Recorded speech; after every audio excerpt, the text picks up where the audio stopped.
விட வாசிக்க சங்கீதம் திருப்பி விடுவோம். சங்கீதம் 67. இந்த சங்கீதத்துலேருந்து நம்ம ஒரு சில சங்கீதம் கேட்கலாம். சங்கீதம் 67 நம்ம பார்ப்போம். 67 வந்து தலைப்பு என்ன கொடுத்துருக்குன்னா, எல்லா மக்களின் ரட்சிப்பு அப்படின்னு கொடுத்துருங்க. 1 முதல் 2ஆம் வசனம் வரைக்கும் இச்சகத்தின் ஒரே ஜபம், சங்கீதத்தின் ஒரே ஜபம். வசனம் 2 சொல்லுது, கர்த்தரிடத்தில் நாம் வந்து என்ன வேணும் இது வந்து கேட்கிறது. அடுத்தது 3 முதல் 7 வரை தேவனுடைய நற்சாட்சி பெற்று வாழ்வது.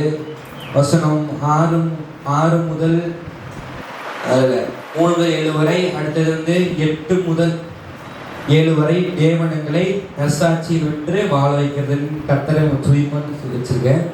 முதல் 2 வசனம் நம்ம பார்ப்போம். தேவனை பூமியில் உம்முடைய வழியையும் எல்லா ஜாதிகளுக்குள்ளும் உம்முடைய ரட்சணையும் விளங்கும்படியாய் தேவ எங்களுக்கு இறங்கி எங்களை ஆசீர்வதித்து உங்களுடைய முகத்தை எங்கள் மேல் பிரகாசிக்க பண்ணும். நீங்க என்ன சொல்லியிருக்கோம் பாருங்க. இந்த வருஷத்துல இந்த சங்கீதத்தை வந்து ஜபத்தின் சங்கீதம் அப்படின்னு இருக்கு.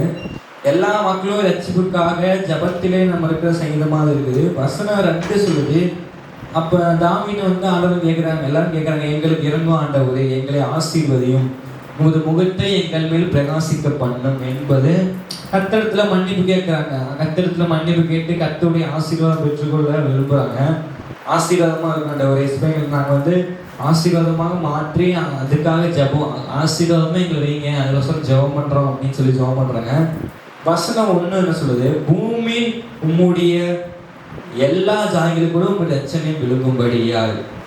பூமியில் எல்லா ஜாதியும் தேவனுடைய வழியும் லட்சத்தையும் மறுத்து கொள்வதற்காக அப்படின்னு இருக்குது.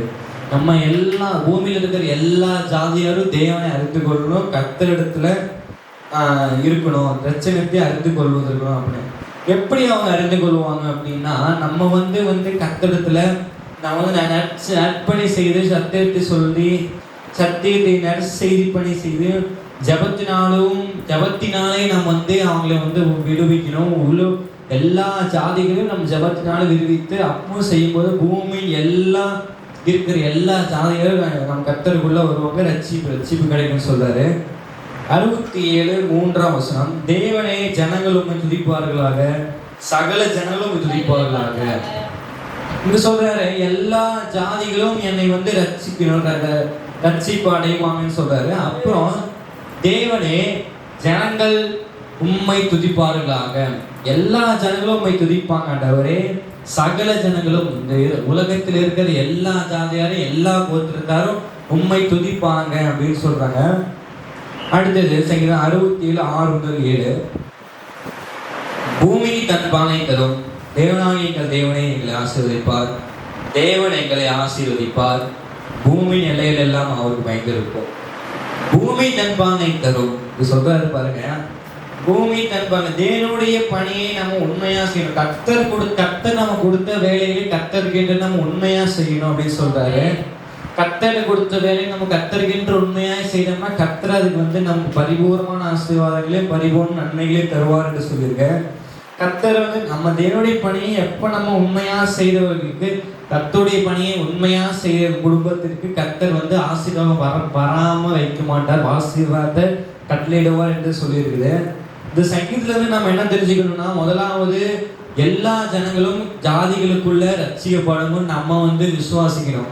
பூமியில் உள்ள வழியும் எல்லா ஜாதிகளும் உங்களுடைய ரட்சணையும் விளங்கும்படியா எல்லா ஜாதிகளுக்கும் எல்லா கோத்திரத்தாருக்கும் நம்முடைய ரட்சணையும் விளங்கணும்.